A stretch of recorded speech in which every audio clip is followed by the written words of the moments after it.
আজকের খাবারটা ভিউয়ার্স খুবই পরিচিত, কিন্তু রেসিপিটা কিন্তু একটু ভিন্নধর্মী, তাই আপনাদেরকে মনোযোগ দিয়ে দেখতে হবে এবং অবশ্যই চ্যানেলটা সাবস্ক্রাইব করতে হবে। হ্যাঁ ভিউয়ার্স, আজকে ইলিশ মাছ দিয়ে কচুরলতি বা কচুর বই আমরা আজকে রান্না করব। আর সেজন্য আমাদেরকে আমরা 1 কেজির মতো কচুরলতি কিনেছিলাম, সেগুলোকে ভালোভাবে আঁশ ছাড়িয়ে নিচ্ছি। সেটা দেখতে পাচ্ছেন কিভাবে আঁশ ছাড়িয়ে নিতে হয়। আর আঁশ ছাড়িয়ে নিয়ে এগুলো ধুইতে হবে, আবার আঁশ ছাড়ানোর আগে ধুইলে হবে না। আমরা কিন্তু রান্নাবান্নার আলোচনার ফাঁকে কিন্তু অনেক টিপস দেই, সেগুলো মনোযোগ দিয়ে খেয়াল করতে হবে। সো এখন আমাদের কি লাগবে? এটা রান্নার জন্য লাগছে রসুন কুচি, পেঁয়াজ বাটা আর হচ্ছে কাঁচামরিচ। আর কচুরলতিতে রসুন কুচি একটু বেশি দিতে হয়, কারণ তাহলে গলা কম ধরে, মানে কচুরলতিতে গলা চুলকায় কম। আর ইলিশ মাছ, এটা হচ্ছে ছোট ইলিশ মাছ। কচুরলতিগুলোকে ধুয়ে ছোট ছোট পিস করে নিব। এই কচুরলতিগুলোকে কিন্তু কোনো এলাকায় বই নামেও চিনে, তো আপনার এলাকায় কী নামে চিনে সেটা অবশ্যই কমেন্ট করে জানাবেন। সো এখন আমাদের রান্নার প্রক্রিয়া শুরু হবে। প্রথমে হচ্ছে কড়াইয়ে তেল দিয়ে নিলাম এবং তেলের মধ্যে হচ্ছে বাটা যে পেঁয়াজের মশলা সেটা দিয়ে দিলাম। আর এটা কিন্তু আমরা মেখে রান্না করব, মানে সব কিছু মশলা হাতে মেখে তারপরে রান্না করব। চুলা কিন্তু বন্ধ, চুলার উপরে আমরা বসিয়ে নিয়েছি কিন্তু চুলা অফ।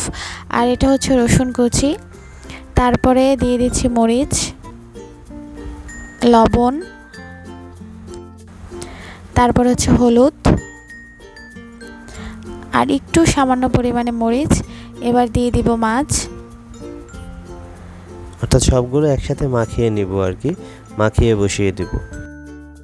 বেশিরভাগ রান্নায় কিন্তু আমরা হচ্ছে প্রথমে মশলাটাকে কষিয়ে নিই, কিন্তু এখানে কিন্তু কষাইনি, একসাথে বসিয়ে দিয়েছি। এটাই কিন্তু একটা বিশেষত্ব এই রান্নার। আর এটা এইভাবে খেতেই ভালো লাগে ইলিশ মাছ কচুরলতির সাথে। এখানে দেখতে পাচ্ছেন কড়াই চেঞ্জ করেছি, কারণ ওই কড়াইটাতে আমার রান্না হচ্ছিল না, তাই একটা বড় কড়াই নিয়েছি। এবার মশলার সাথে মাছের সাথে কচুরলতির সাথে ভালো করে মাখিয়ে নিব। এবার এখানে সামান্য পরিমাণে একটু পানি দিব, আমার হাতে মশলা লেগেছিল, এগুলো ধুয়ে দিয়ে দিচ্ছি সামান্য পরিমাণে, যাতে মশলাটা পোড়া না লাগে। আর কচুরলতি থেকেও পানি বের হয়, আর তবে তাজা কচুরলতিতে বেশি বের হয়, কচুরলতি একটু বেশি পুরনো হলে কম বের হতে চায়। সেক্ষেত্রে আপনারা একটু পানি দিতে পারেন সিদ্ধ হওয়ার জন্য। এই যে ঢেকে ঢেকে রান্না করব। এই যে ঢাকার পরে দেখেন আগে কচুরলতি অনেক ছিল, এবার কিন্তু কমে গেছে, তাই ঢেকে ঢেকে আস্তে আস্তে নাড়তে হবে। আর এখানে মাছ কিন্তু ভেঙে যাবে, মাছ একেবারেই আস্ত থাকবে না, তো এটা নিয়ে টেনশনের কিছু না। এটা একটু হালকা মাছ ভাঙবে, এটাই স্বাভাবিক।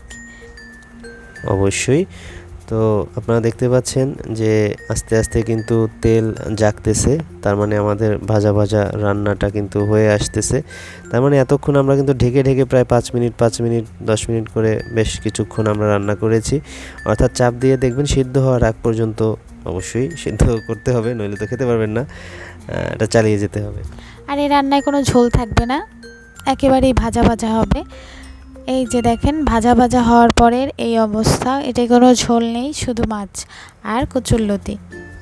সো পরিবেশন করলাম আপনাদের জন্য অসাধারণ মজার স্বাদের ইলিশ মাছ দিয়ে কচুরলতি।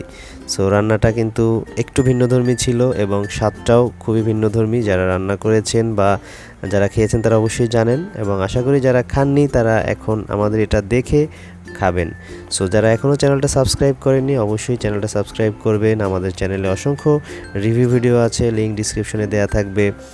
আর নতুন নতুন রেসিপি তো থাকবেই। এই যে দেখছেন ক্লোজ ভিউ থেকে আমরা দেখাচ্ছি কি মজার কালার এবং কি মজার স্বাদ, যেটা শুধু আমরাই বুঝতে পারছি।